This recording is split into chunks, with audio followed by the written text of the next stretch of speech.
Friends, ఇవాళ అయితే సొరకాయ కూర తయారు విధానము చూపిస్తాను మీకు. సొరకాయ ముక్కలు కట్ చేసి పెట్టుకున్నాను, వాటర్లోకి వేసి ఆవాలు, జీలకర్ర, పచ్చిమిరపకాయలు, ఎర్రగడ్డ, తిరువాతకి కొంచెం సేపు వేగి తర్వాత కొంచెం కరివేపాకు, సొరకాయ ముక్కలు,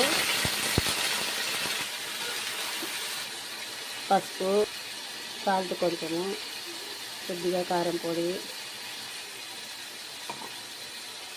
ధనియాల పొడి అంతా కలుపుకొని ఒకసారి మగ్గనిద్దాం. కొంచెంసేపు కొంచెం వాటర్ పోసుకున్నాము.